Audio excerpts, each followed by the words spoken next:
Hello and welcome back all of you. ये हमारा periodontal splinting के एमसीक्यू का सेशन है विद एक्सप्लेनेशन। पेरियोडोंटल स्प्लिंटिंग के क्वेश्चंस कहीं नहीं मिल रहे थे, डेंटल पल्स एटसेट्रा कहीं भी नहीं मिल रहे थे, तो मैंने कुछ क्वेश्चंस निकाले हैं ढूंढ के पेरियोडोंटल स्प्लिंटिंग के। उसका एमसीक्यू और एक्सप्लेनेशन मैं इसी में कर देती हूँ। उसके साथ साथ मेरे पास एक क्वेश्चन सेट है स्टेट पीएससी का, ये भी मैं आप लोगों से शेयर कर दूंगी। ये भी शायद आंसर विद एक्सप्लेनेशन है या क्वेश्चन सेट है, तो इसको भी मैं एक वीडियो के फॉर्म में बना के आप लोगों को शेयर कर दूंगी। आप एक बार अच्छे से एनालाइज कर लेना कि एक तो साउथ में तो क्वेश्चन थोड़े टफ होते हैं, ठीक है कोई बात नहीं, बट आप एनालाइज कर लेना कि स्टेट पीएससीज में कैसे क्वेश्चन आए विद आंसर किए गए, ठीक है। तो शुरू करते हैं हम लोग पेरियोडोंटल स्प्लिंटिंग का। उसके बाद नेक्स्ट वीडियो में मैं स्टेट पीएससी का ये वाला क्वेश्चन शेयर कर दूंगी।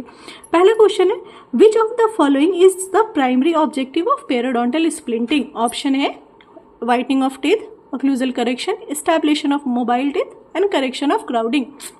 Obvious answer, stabilization of mobile teeth is the objective of periodontal splinting. ये इसके explanation पढ़ लेना आप लोग।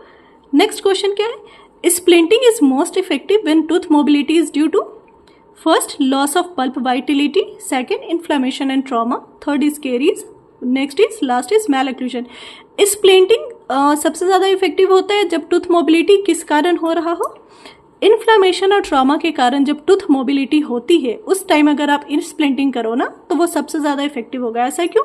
Tooth mobility due to inflammation और trauma can often be controlled by reducing functional trauma and stabilising the teeth with splints in combination with periodontal therapy. समझ गया?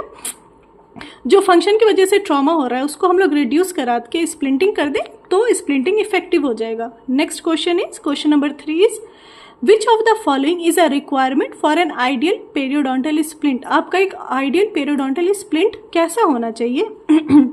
बल्कि and rigid, interfere with oral hygiene, easy to apply and remove and prevent bone regeneration. Answer is, आपका एक ideal periodontal splint जो है it should be easy to apply and remove. Ideal splint should be simple to apply and remove, comfortable hygiene and should not interfere with oral function and hygiene practice. Next question is, what is the most common indication for periodontal splinting? The most common indication, सबसे commonly आप कब करोगे periodontal splinting? सबसे common किस case में? Option है aesthetic, option B painful non mobile, option C grade 2 and 3, option D deep carious. Answer C, grade 2 and 3 tooth mobility में common indication periodontal splinting की most common indication periodontal splinting की grade 2 and 3 tooth mobility में होगी। क्यों? Splinting is indicated in case of moderate to severe mobility, especially when it interferes with function और healing post therapy. Next question, question 5 is, what type of splint is most commonly used in periodontal therapy? Option ये है removable, cast metal, fibre reinforced या wired ligature splint. Most commonly used splint in periodontal therapy is fibre reinforced composite splint. Explanations क्या है?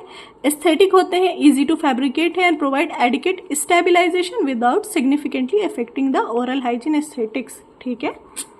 Next question पे आते हैं, which of the following is a temporary splint? Temporary splint इनमें से कौन है? Full arch, fibre composite, Maryland या ceramic? Fibre composite resin temporary splint कौन है? Fibre composite resin is a temporary splint.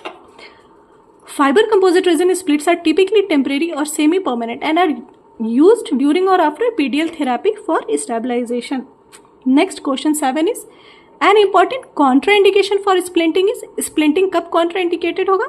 Advanced periodontal disease with poor prognosis, ऐसे case में splinting जो है आपका वो कॉन्ट्राइंडिकेटेड होगा। इस एक्सप्लेनेशन आप यहाँ देख लो। नॉट एडवाइस, जब टूथ की पुअर प्रोग्नोसिस है, नॉन मेंटेनेबल है, ज़्यादा कॉम्प्लिकेट कर देगा फ्यूचर एक्सट्रैक्शन या प्रोस्थेटिक प्लानिंग को।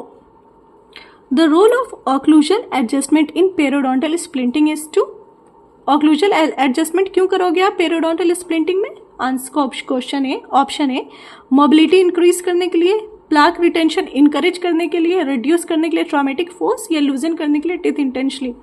ऑड वन आउट, ये तीन तो कुछ है ही नहीं, कोई ऑप्शन ही नहीं है हमारे पास, मतलब ये तीनों तो निगेटिव इफेक्ट प्रोड्यूस कर रहा है। Reduce traumatic loss, obvious answer reduce traumatic loss. Occlusal adjustment हम कहीं भी इसीलिए करेंगे सो डैट जो ऑक्लूजन के टाइम कुछ भी ट्रॉमा हो रहा है या टीथ एक दूसरे में टच होने से कोई इफेक्ट हो रहा है उसको प्रिवेंट करने के लिए, तो occlusal adjustment is to reduce traumatic forces.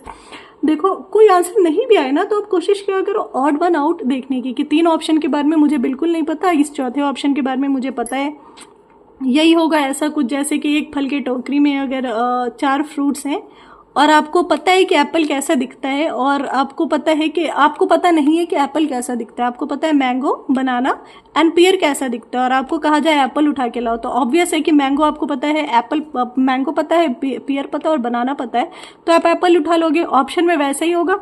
अगर आपको 3 ऑप्शन पता है कि ये तीनों नहीं होगा तो जो 4th बचता है ऑब्वियसली वो सही होगा। अगर आपको नहीं पता है फिर भी अप्लाई कर लेना, ऐसा कुछ ये बचपन में टीचर्स बताते थे। The role of occlusal adjustment हो गया हमारा। Question 9, which of the following is a limitation of periodontal splinting. आप पेरोडोंटल स्प्लिंटिंग कब नहीं कर पाओगे, लिमिटेशन क्या है पेरोडोंटल स्प्लिंटिंग की?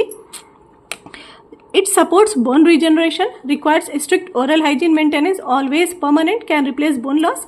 लिमिटेशन क्या है पेरोडोंटल स्प्लिंटिंग की? पेरोडोंटल स्प्लिंटिंग करने की वजह से क्या रुकावट आती है?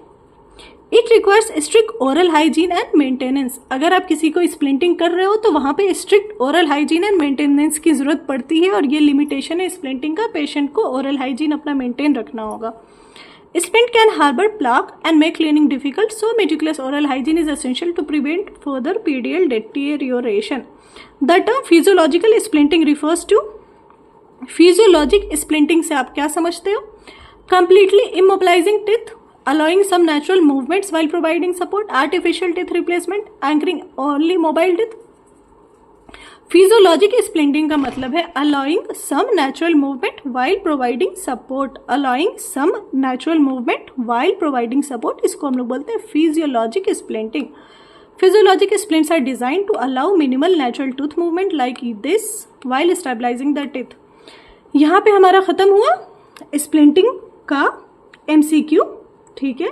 अब मैं आपको स्टेट PSC के जो क्वेश्चन है ये दे दूंगी, इससे आपको एनालाइज करने में आसानी होगी कि आप कैसे करोगे, PSC में कैसे क्वेश्चन आए। हालांकि ये जो साउथ का क्वेश्चन है ना, केरल का, तो थोड़ा इसका लेवल हाई होगा, बट दिखा देती हूँ एक बार, ये क्वेश्चन देख लेना नेक्स्ट वीडियो में। और इसके बाद अभी हमारा रेडियोग्राफिक इंटरप्रिटेशन बचा है, उसकी भी वीडियो डाल दूंगी मैं। और उसके बाद इम्पैक्शन बचा है, मोलस एंड कैनाइन इम्पैक्शन, उसके भी वीडियो डाल दूंगी। जो जो टॉपिक बचा है वो भी वीडियोस डाल दूंगी मैं, और साथ के साथ DM के भी डाल दूंगी, और फिनिश हो जाएगा। और टाइम मिला तो FPD के भी वीडियो डाल दूंगी मैं सोच रही थी कि FPD का मैं छोड़ दूं और उस टाइम को आप लोग कहीं और रीडायरेक्ट कर लो OP पढ़ने में ज़्यादा, क्योंकि FPD से हो भी सकेगा तो एक क्वेश्चन आए या ना आए, बट OP ओरल पैथोलॉजी बहुत इंपॉर्टेंट है, उससे तो 5-7 क्वेश्चन आराम से रहेंगे। तो आप अपनी एनर्जी रीडायरेक्ट करो ओरल पैथोलॉजी पढ़ने में। FPD का मैं देखूंगी, आधे घंटे का एक शॉर्ट वीडियो डाल दूंगी अच्छा सा अगर टाइम मिला तो, वरना मैं आपको सजेस्ट करूंगी कि आपका जो टाइम बच रहा है FPD नहीं करने में, उसको आप रीडायरेक्ट करो ओरल पैथ की तरफ। अभी के लिए इतना ही, थैंक यू।